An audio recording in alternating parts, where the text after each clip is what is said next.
Try saying Château Margaux again this time without turning it into a stew wine from a roadside shack, Erik Vollmer sneered, loud enough for nearby tables to overhear.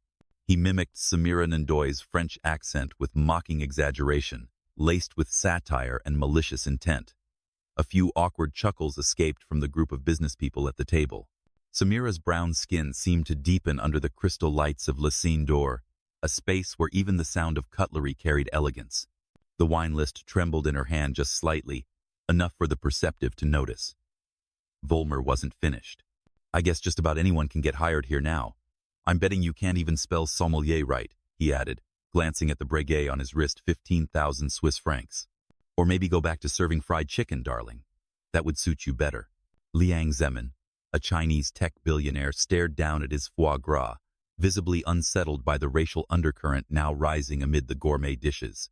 Samira turned to him without flinching and spoke in flawless, Beijing standard Mandarin, devoid of any foreign accent. Sir, would you like me to explain the terroir of the wine before I serve it? Silence fell across the table. Vollmer froze. Liang's associates widened their eyes. Liang Zemin raised his eyebrows in surprise. Vollmer's smug grin froze on his face like cracked porcelain. Well, an alarm rang out in a modest apartment in Altstetten, a suburban district of Zurich. Samira reached to silence it quickly, afraid of waking her mother and sleeping in the next room. The woman who single-handedly raised her after they fled Dakar, Senegal. Samira N'Doye, 28, once dreamed of becoming a professor of international linguistics. On the cracked wall hung a master's degree in linguistics from Beijing Normal University, next to a photo of her in deep crimson graduation robes, standing beneath southern China's spring blossoms.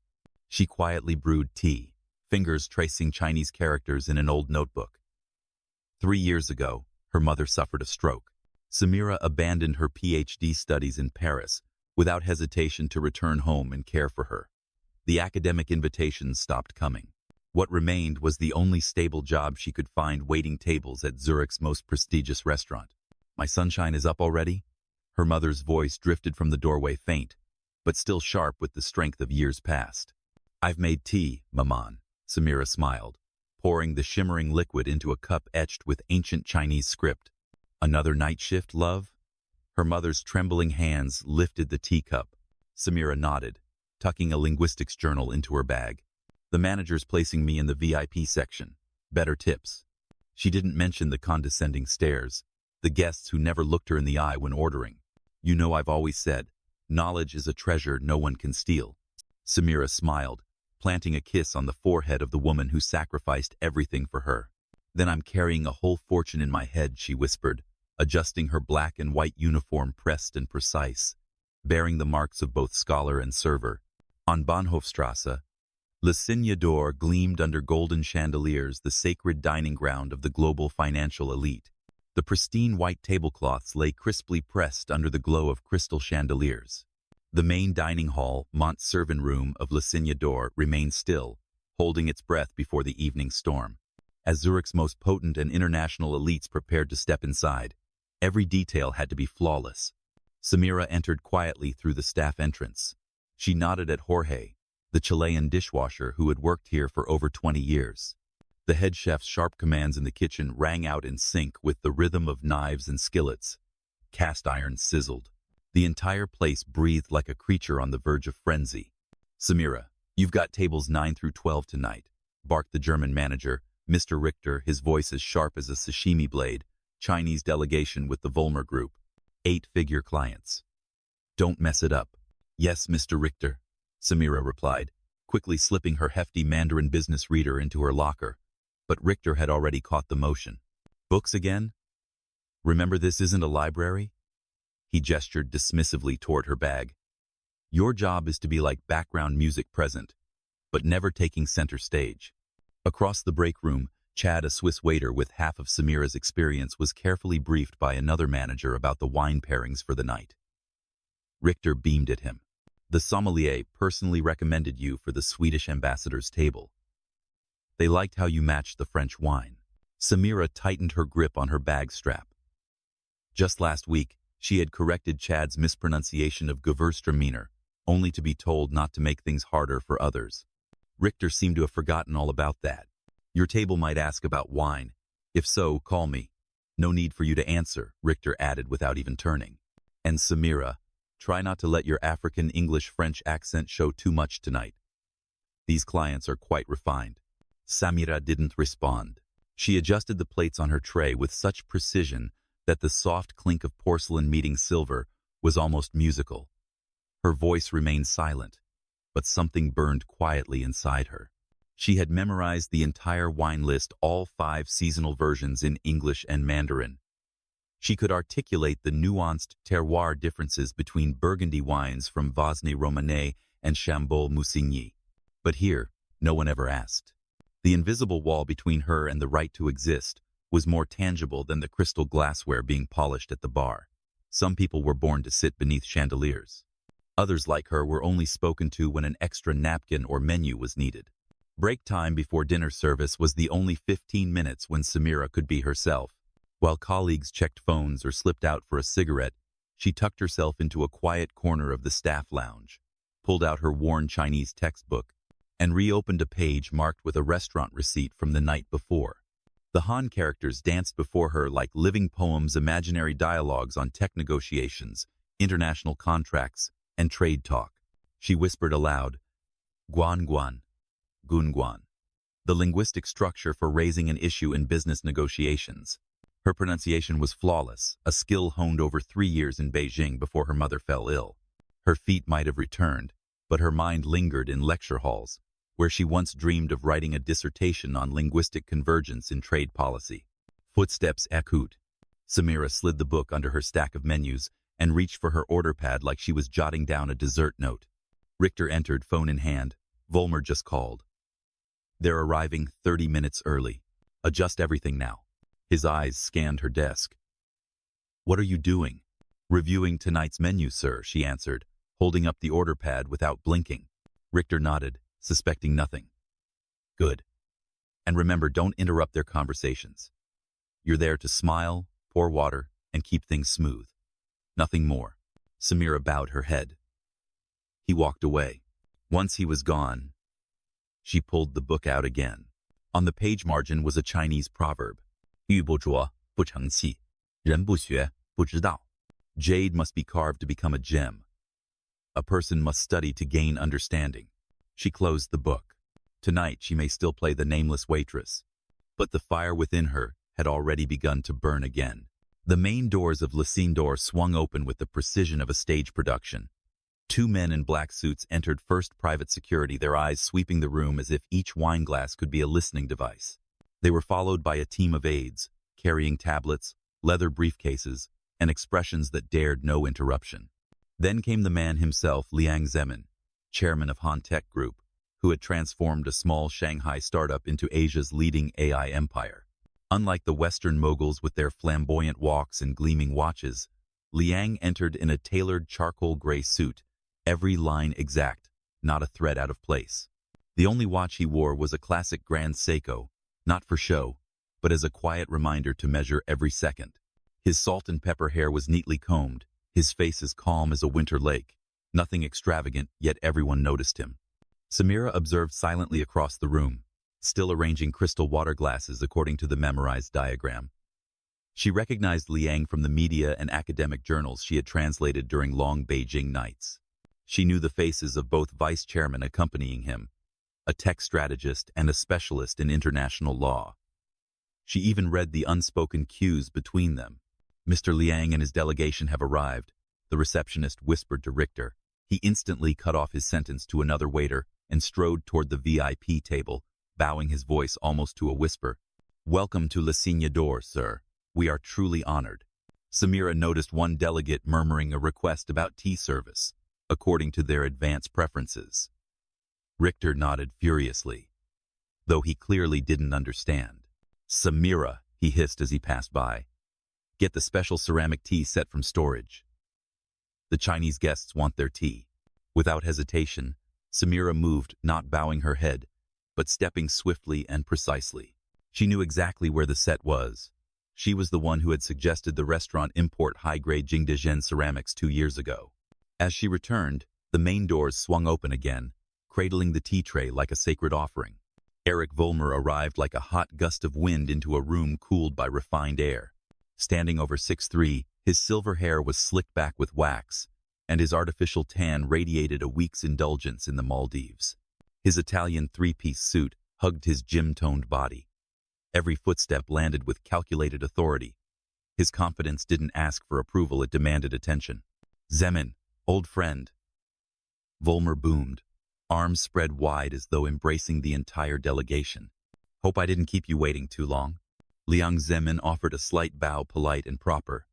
"We just arrived, Mr. Vollmer. Please, call me Erik." Vollmer laughed heartily, slapping Liang's shoulder with forced familiarity. "We're going to be partners, aren't we?" He turned toward Richter, nodding once like a monarch acknowledging a servant's existence. Samira stepped in as everyone settled, setting the tea tray on the service console. She sensed Liang glance at her, brief, but intentional. "Oh, we don't need that." Vollmer waved off the tea. "Bring me the best scotch you've got. Macallan 25, if you have it." But Mr. Liang had requested. Richter hesitated. "Trust me." Vollmer cut in, winking at Liang as though they shared the same cultural lens. "Deals get signed with whiskey, not tea. Am I right?" Liang gave no reaction. But Samira noticed the faintest dimming in his gaze, a small crack in the polished veneer of diplomacy. She poured water for the table, her steps softer than silk brushing a curtain. "Tonight's menu features pan-seared Norwegian cod," she announced gently, colored with her distinct blend of French and West African inflection. "Served with dill blood, orange salad, and saffron beurre blanc. I'll take the filet mignon." "Medium rare," Vollmer cut in before she could finish. He smirked at Liang. "Didn't quite catch that? Don't worry, staff here have a very special way of speaking." Samira kept smiling, but her fingers tightened slightly around the water carafe. "What was it you said? Y'all will find?" Vollmer mocked, dragging each syllable. "I usually need a translator when I hear that accent." A few uncomfortable chuckles rippled from his associates. The Han-Tech delegation remained silent. One of the vice chairpersons murmured something in Mandarin. Liang responded with a composed glance. But Samira could feel it, the tension thickening like mist on silk. "Now imagine explaining complex technical specs," Vollmer continued, pressing the insult further. "No offense to our charming waitress here, but some roles are better suited for certain people." He laughed loudly, shifting straight into partnership talk. Samira stepped back, tray in hand. No one noticed her retreat. But in her mind, his words weren't merely offensive. They were signals of a deeper scheme she was about to uncover. In the golden-hued glow of Le Cygne d'Or, the first courses arrived with the seamless rhythm of a well-rehearsed ballet. Samira moved around table 9 like a trained shadow present, but designed to be invisible. Perfect timing. Vollmer clapped as the pan-seared cod and blood-orange salad were placed. "We were just getting to the good part." Samira smiled and stepped back to the service console just a few feet away, a perfect distance to pretend to fold napkins while catching every word. Years of being treated like furniture in high-level meetings had taught her one thing: the quieter you are, the more truth you'll hear. Vollmer leaned in toward Liang, lowering his voice to the register reserved for CEOs exchanging secrets. "Regarding the licensing terms, Clause 5.3, he said, "I had our legal team make a few slight edits." One of Liang's aides immediately spoke in Mandarin, sounding unsure. The young interpreter, clearly fresh out of university, responded with a hesitant, textbook-perfect translation. "He's asking about the intellectual property terms." The translator, underprepared for the subtleties of global tech negotiation, lacked the instinct of diplomacy. Samira caught it instantly.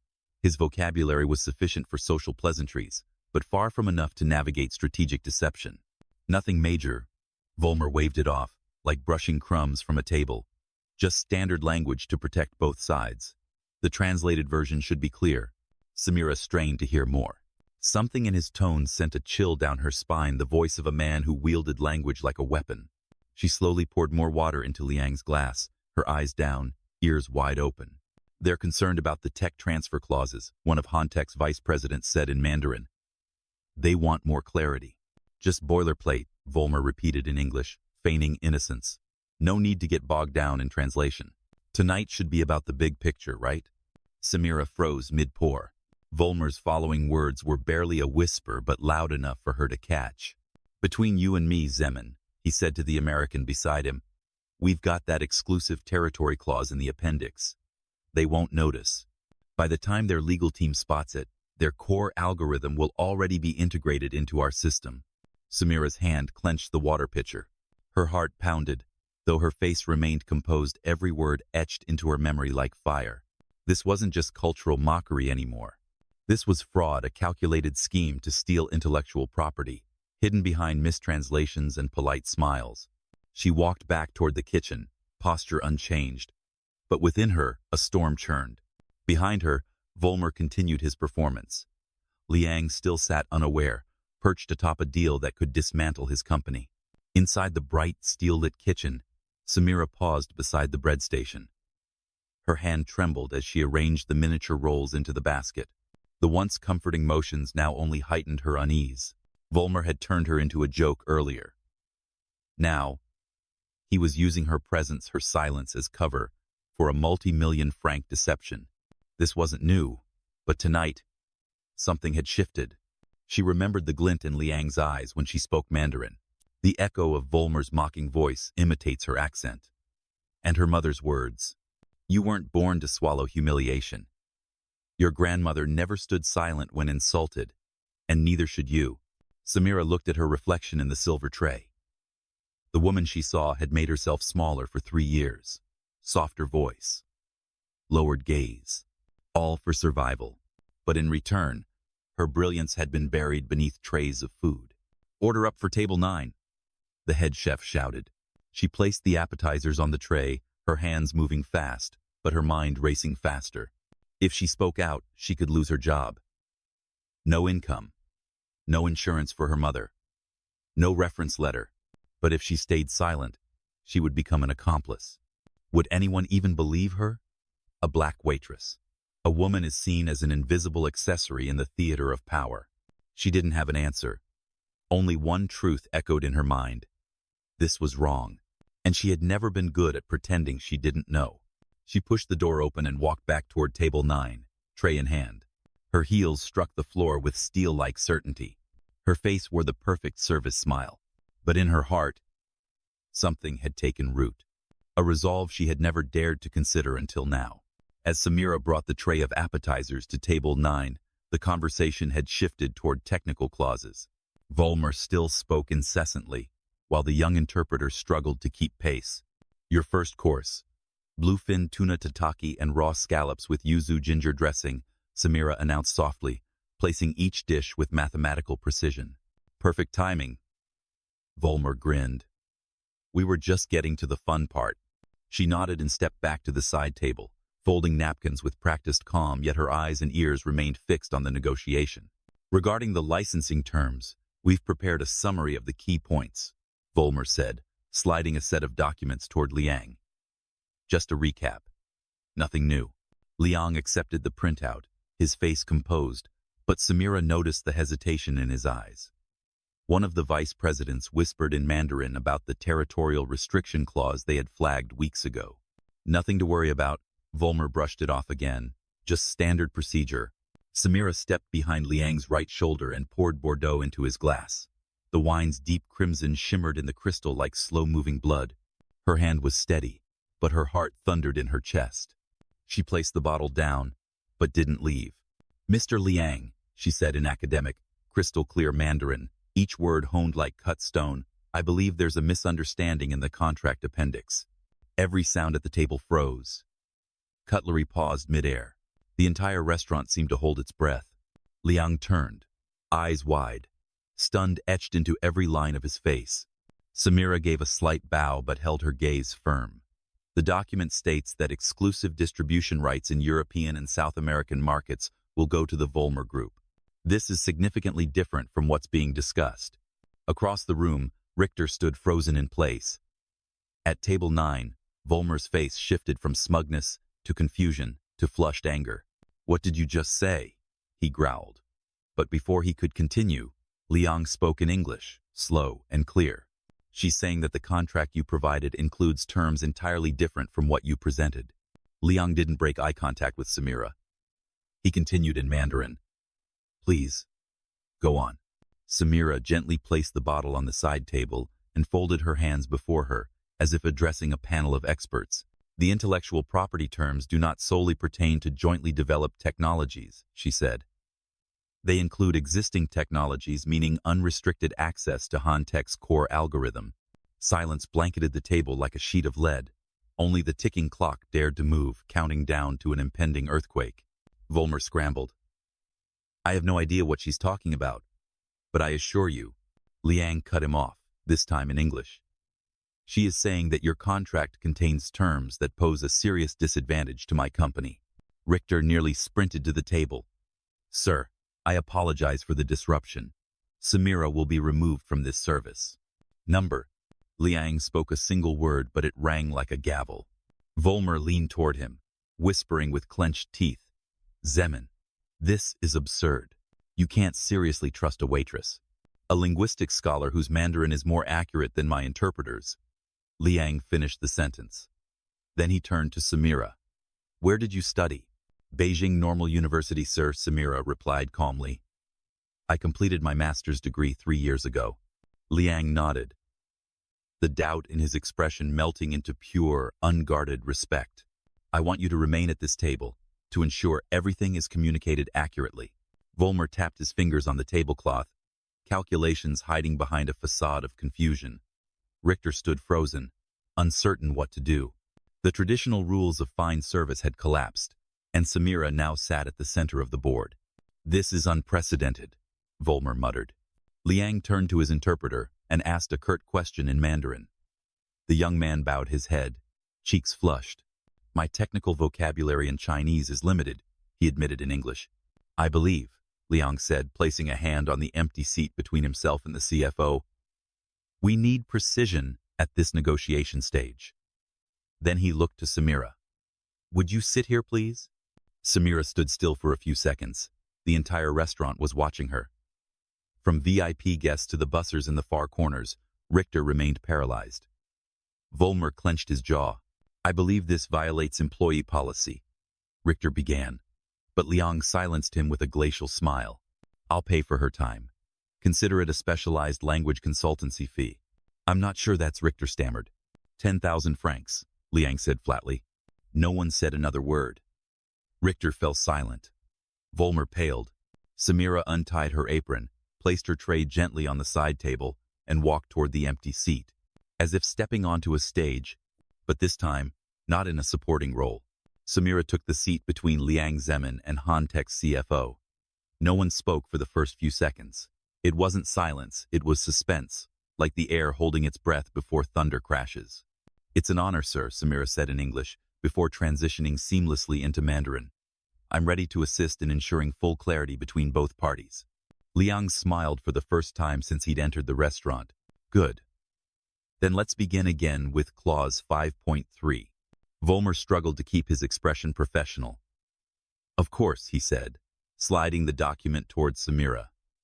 Transparency is the most important element in any partnership. Samira leaned in and read the dense legal language, word by word, as if she had reviewed it 100 times before.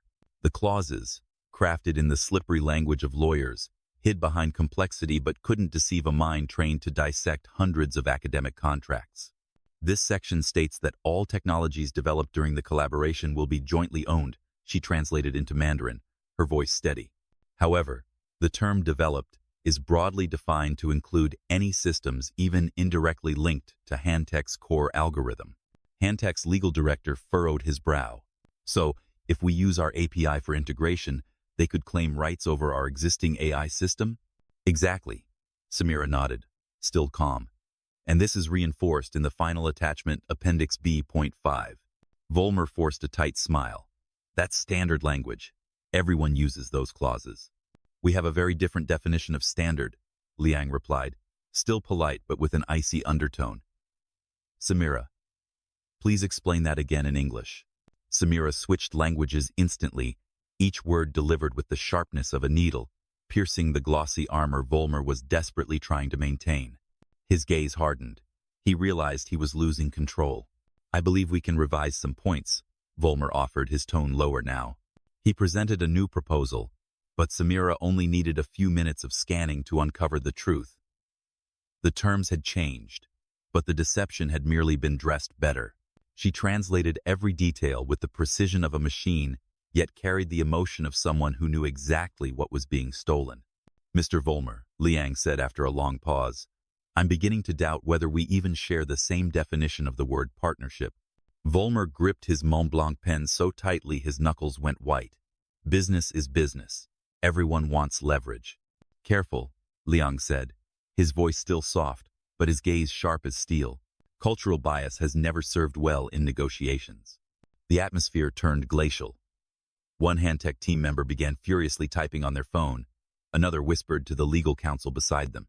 Vollmer turned to his aide, who discreetly calculated the cost of a deal falling apart.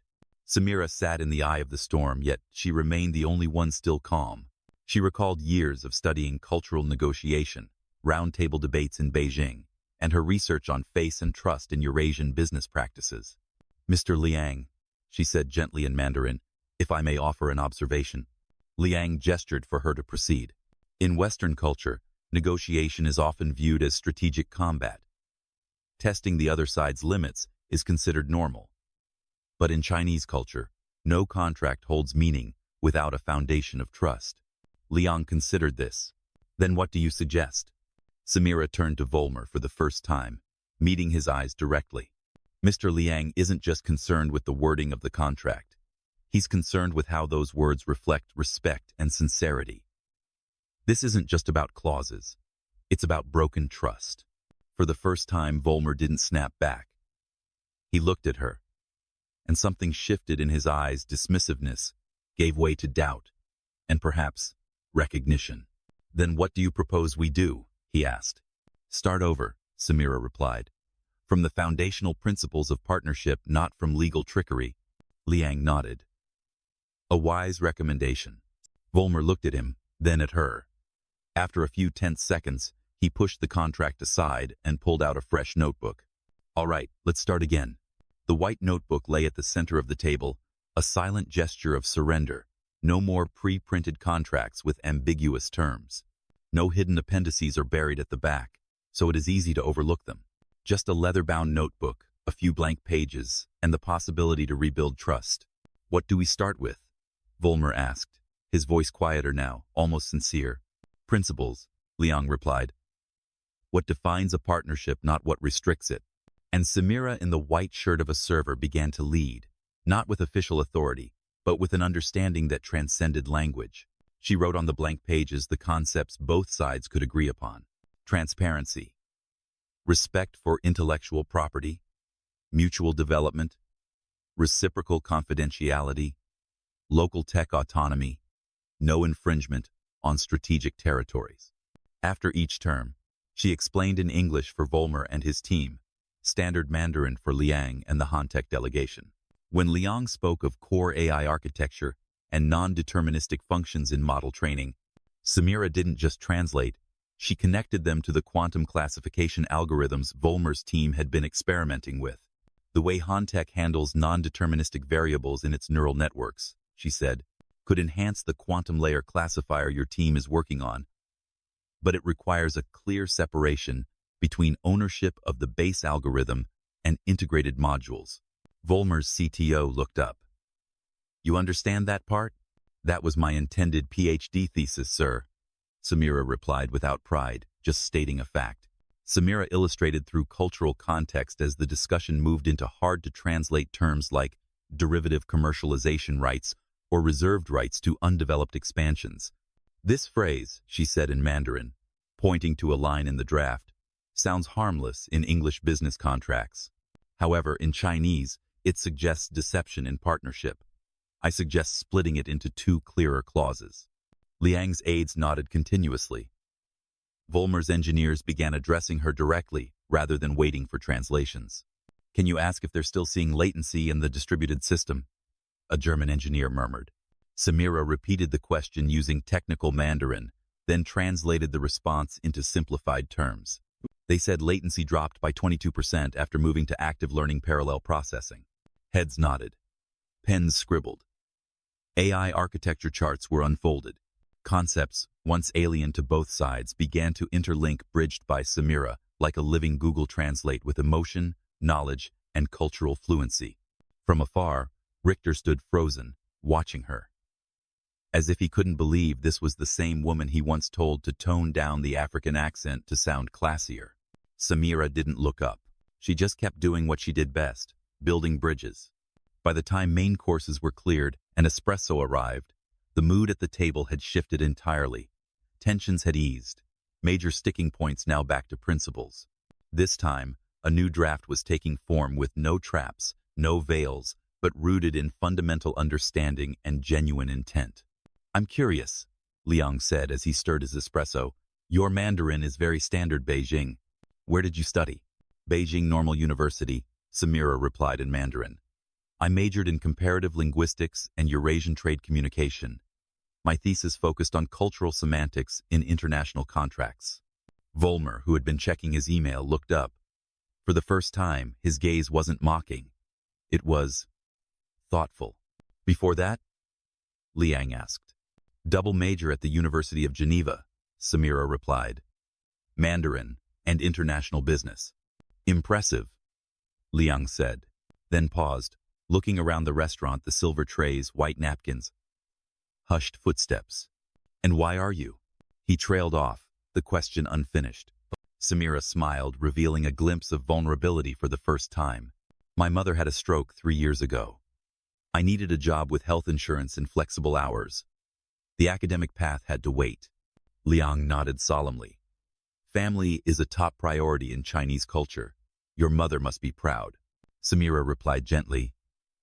"She reminds me every day that knowledge is a treasure no one can steal." Vollmer looked at her, eyes narrowed as if re-evaluating the entire person he once dismissed. 3 years serving coffee to CEOs, he muttered, "and she speaks more languages than my entire international team combined." "Sir," Samira said, meeting his gaze without blinking, "would you like to see the dessert menu?" Outside Le Cygne door, the lights had shifted tone, reflecting the stars rising over the Zurich night, and 3 hours had passed since Samira first spoke Mandarin at table 9. 3 hours that changed the course of a negotiation, and perhaps her life. "I believe," Liang said, glancing over the handwritten notes in the white notebook, "we now have a framework of real value. My legal team will draft a new version based on these principles." Vollmer nodded, not the half-hearted nod of earlier, but something grounded. His voice had changed too.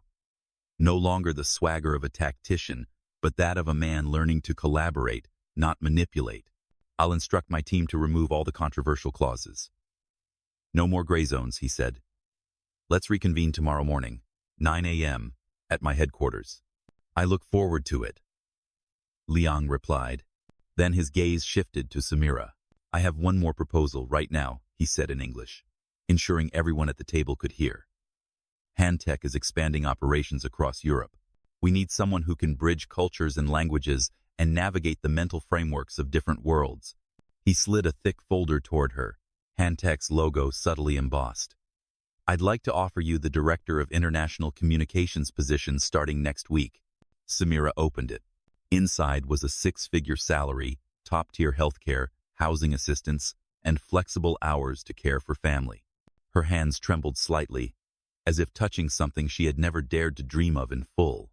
"The role includes coordinating cross-border projects," Liang continued, "leading cultural training for staff and representing Handtech in strategic negotiations." Before she could respond, Vollmer cleared his throat, a low, reluctant cough, like swallowing pride. "Before you decide, I have a proposal too," he said, meeting her eyes for the first time that evening. The table fell silent. Richter, the restaurant manager, had been standing motionless by the wall, but now even he held his breath.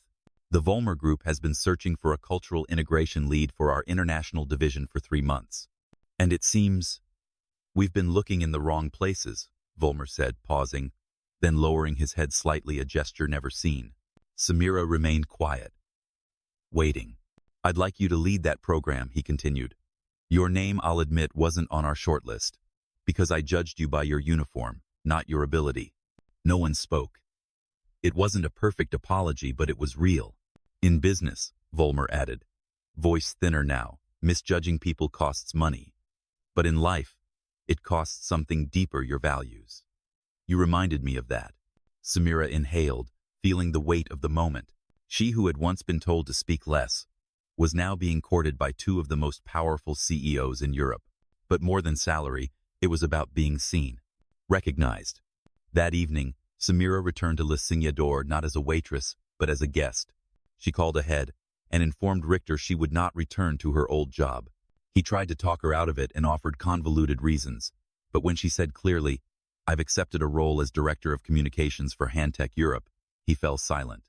She reserved a table for 10 all kitchen and floor staff from the night shift.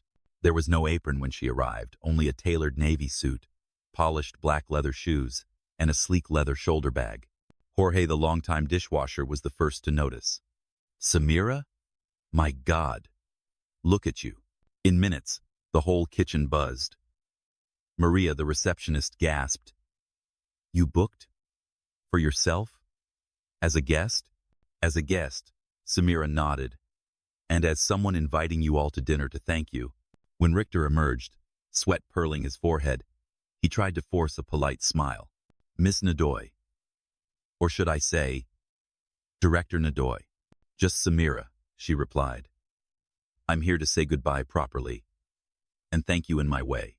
That night, in the room where she had once been mocked, Samira sat among those who had shared long, exhausting shifts, now seated beside her as equals. Chad, the once favored waiter, sat quietly for a while before finally asking, "You're really not joking? Director?" "Not just director," Maria cut in. "She's going to lead a global development team, and she used to fold napkins in that break room back there." Samira looked around and saw that the gazes had changed neither skeptical nor dismissive, but something else. Hope. Jorge raised a glass of juice. To Samira, the one who reminded us that no one should be judged by their uniform. Glasses clinked. Samira smiled, no longer guarded, no longer cautious, because now she had seen the future, not just for herself, but for everyone who had ever been made to feel invisible. 1 month later, Samira stood by the massive glass window of Handtech Europe's headquarters in Zurich, the 38th floor where the wind blew across million-dollar ideas. From here, the city unfolded like a painting. Shimmering Lake Zurich, rows of red-roofed houses resting against the Alps. Her office was minimal yet elegant. A pale oak desk, a small jade plant, a gift from Mr. Liang, and a silver photo frame placed front and center, her mother smiling, holding a teacup etched with ancient Chinese characters. On the wall, the degrees once hidden under her old apartment bed now hung proudly. An honors degree from the University of Geneva, a master's in linguistics from Beijing, and a PhD offer once abandoned for family. On her desk sat a folder labeled Mentoring Session, 18, Nula, Handtech Café. Beneath were 3 bolded names, Jamal, Lynn, and Andre, fresh graduates, each with one thing in common. None had made it past the resume screen at multinational firms. Samira's new role was creating roads where none had existed. She didn't just translate language, she translated value from impossible to possible.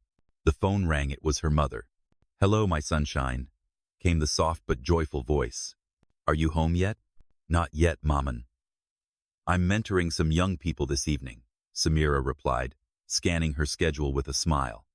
"But I booked the early train this weekend. We'll have tea together. I'll be waiting." The call ended. Samira sat down and opened her laptop. A slide lit up the screen. Bridging cultures through people, not protocols. She reviewed the mentoring materials. Each student had a custom roadmap, business communication training, mock interviews, and a trial project. They came from overlooked communities, yet held brilliance few had ever paused to see. Just like her a month ago, folding napkins in a break room, studying Mandarin grammar after cold rice dinners. Samira rose, grabbed her tablet, and stepped into the hallway. The glass reflected her footsteps not as a shadow anymore, but as a purposeful silhouette. She descended to the Handtech Café, where 3 young faces waited, nervous, gripping resumes rejected too many times. But when they saw her, a woman who had once stood where they did, now a director, their eyes didn't hold doubt. They held a belief. Samira opened the session as always. "Before we learn how to write a strong email, nail interviews, or define career goals, I want you to remember one thing." She placed her hand on the table, her voice genuine, gaze steady. "Your value is not determined by where you start. It's measured by how far you believe you can go." At the end, Jamal, a Ghanaian student, asked shyly, "Do you believe someone like me could ever sit in your seat?" Samira smiled. "Number I don't believe." "I know." She handed him a printed document, a 6-month internship plan. "And you start Monday." When the session ended, Samira returned to her office. On her desk was an unread email from Vollmer Group. Subject: Post. Collaboration Performance Outcomes. She opened it. Attached was a report stating, after integrating the cultural communication framework developed by Director N'Doye, cross-department efficiency increased by 30%. Cultural conflict incidents dropped by 60%. At the bottom, a handwritten line likely from Vollmer himself. Some of our greatest assets were once hidden beneath uniforms we never looked at twice. Samira closed the laptop and leaned back in her chair. Outside, twilight settled over Zurich. Lights flickered on across the skyline. She was no longer the server lingering in the shadows of a hallway. Now, she designed the hallways. And she gave names to doors that had never existed before. The crystal chandeliers of the Kempinski Hotel by Lake Geneva gleamed brightly as the 8th Handtech International Leadership Summit entered its closing session. For 3 days, global leaders in technology, commerce, and international policy had gathered to debate AI, data, and the future of humanity.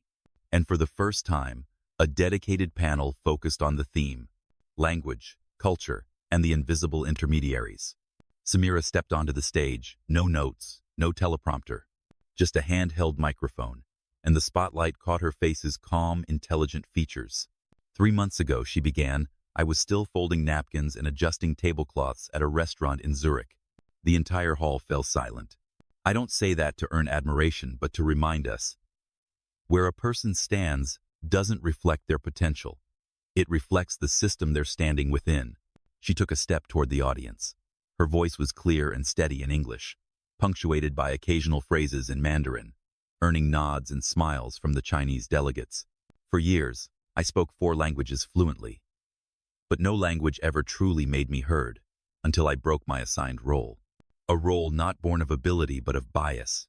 Down front, Liang Zemin sat with his arms resting lightly on the chair. Next to him was Erik Vollmer, now dressed more modestly. No longer the man who once barked at assistants, but a business leader learning to listen again. Samira held up a contract. This document was once a tool of appropriation only because it was written in a language the other side couldn't understand. A lack of transparency disguised in politeness. Power wrapped in carefully chosen words. She lowered the paper. We live in a global world. But if we don't pause to truly listen, not just with ears, but with cultural understanding, we'll keep building systems where people like me will always remain invisible. Applause began scattered at first, then steady. Some delegates stood. When the session ended, Liang approached her for a handshake. You're not just connecting languages, he said. You're rewriting how we understand collaboration. Vollmer followed after. He was quiet. Sincere. I once asked you to lower your voice when speaking to customers, he admitted, his tone low. Now I know it's that voice that keeps my entire system aligned. Samira only smiled. No revenge, no rebuke. The most graceful victory is when truth speaks for itself. As she exited the hall, a young man approached, cheap suit, hesitant gaze. You're Samira, right? I saw your speech online. I'm the son of the chef at the hotel next door.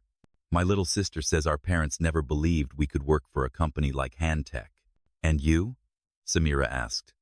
Do you believe it? He hesitated, then nodded. Since I saw you speak. Samira pulled out a business card and wrote a line on the back. Send your application directly. I'll read it. Outside, the late afternoon sun bathed her face. Lake Geneva sparkled. Seagulls danced across the sky like a silent symphony. She took a deep breath. The air was crisp, invigorating. No more fear, no more shrinking. She was herself. Once silenced, now the voice for those still unheard.